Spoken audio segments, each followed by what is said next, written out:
सर्वोपरि मो सम्मुखरे छिड़ा हेतिबा समस्त कुनी कुनी पिला माने एवं एहा सहित एफएम यूनिवर्सिटी जो इंटीग्रेटेड बीएड एमएड रो समस्त teacher educators people teacher educators समस्त को पुणी थे मुझे स्वागत करी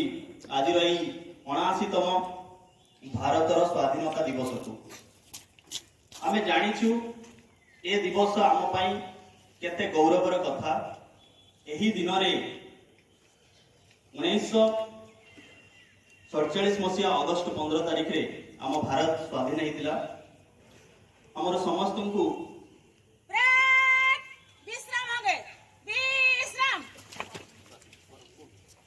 समस्त को जना अच्छी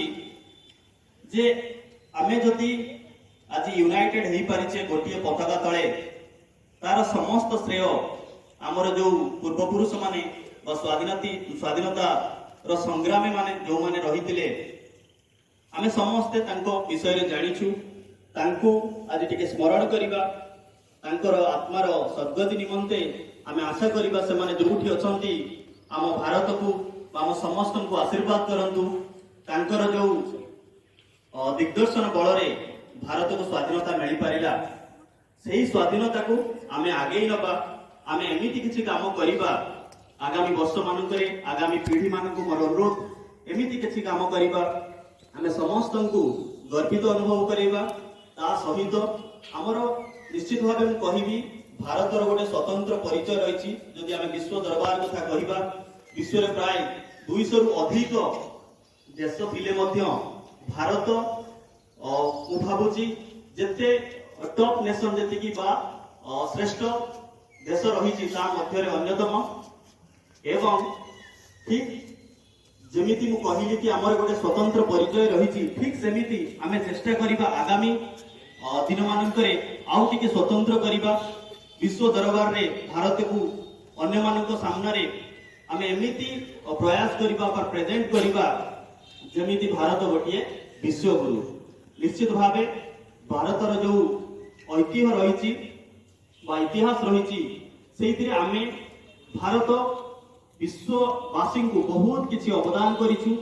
କିନ୍ତୁ ସମୟ କାଳରେ ଆମେ ଯୋଉ ବ୍ରିଟିଶର କଥା କହୁଛୁ ବା ଇଂରେଜ ମାନଙ୍କ କଥା କହୁଛୁ ତାଙ୍କ ଦ୍ୱାରା ବା ଆମେ ଶାସିତ ହେଉଥିଲୁ। ତା ପୂର୍ବରୁ ଯଦି କହିବା ତେବେ କିଛି ବାହାର ଦେଶର ଯୋଉ ଆକ୍ରମଣକାରୀ ମାନେ ଆସିଥିଲେ, ତମମାନେ ପ୍ରାୟ ପାଠ ପଢିଥିବ, ଯୋଉ ଦ୍ୱାଦଶ ଶତାବ୍ଦୀର ଶେଷ ଭାଗରେ ଯୋଉ ବାହାର ଦେଶରୁ ଯୋଉ ଆମେ କହିପାରିବା ଯୋଉ ପୂର୍ବ ପଶ୍ଚିମ ଏସିଆରୁ କିଛି ଆକ୍ରମଣକାରୀ ଆକ୍ରମଣ କରିଥିଲେ, ଏ ଦେଶକୁ ଲୁଟିଥିଲେ, ତାପରେ ମଧ୍ୟ ଏଠାରେ ଶାସନ କରିଥିଲେ। ଯଦି ଆଜି ଆମେ ସେଲିବ୍ରେଟ କରୁଛୁ ଯେ ଇଂରେଜ ମାନଙ୍କ ପାଖରୁ ଆମେ ସ୍ୱାଧୀନତା ପାଇଥିଲୁ, କେବଳ ତାହା ନୁହଁ, ତା ସହିତ ତାଙ୍କ ପୂର୍ବରୁ ଯୋଉ 500 ବର୍ଷର ଯୋଉ ଆମକୁ ଶାସନ କରାଯାଇଥିଲା ତାଙ୍କଠାରୁ ମଧ୍ୟ ଗୋଟେ ପ୍ରକାରର ଆମେ ସ୍ୱାଧୀନତା ପାଇଥିଲୁ। ତେଣୁ ଏହି ସ୍ୱାଧୀନତା ନିଶ୍ଚିତ ଭାବେ ଅତ୍ୟନ୍ତ କଷ୍ଟସାଧ୍ୟ, ବହୁତ କଷ୍ଟରେ ଆମକୁ ମିଳିଛି। ଆମେ ତାହା ଯଦି ଅଙ୍ଗେ ନ ଲିଭେଇବା ଆମକୁ ମାନେ ସେଇ ଯୋଉ କହିବା ସ୍ତରର ଚିନ୍ତାଧାରା ବା ପେଟ୍ରିଅଟିଜିମ ଦେଶଭକ୍ତି ଆମକୁ ଆସିବ ନାହିଁ। ଆମେ ଯଦି କହିବା କି ଯୋଉ ଆମେ ବର୍ଷରେ 2 ଦିନ ବା 3 ଦିନ ଯୋଉ ନ୍ୟାସନାଲ ହଲିଡେଜ ପାଳନ କରୁଛୁ ବା ନ୍ୟାସନାଲ ଡେ ଯୋଉଟା ଅଛି ଆମର ଅଗଷ୍ଟ 15 ଯୋଉଟା କି ସ୍ୱାଧୀନତା ଦିବସ କହୁଛୁ, ସାଧାରଣତନ୍ତ୍ର ଦିବସ କହୁଛୁ ଏବଂ ଗାନ୍ଧୀଙ୍କର ଜନ୍ମଦିନ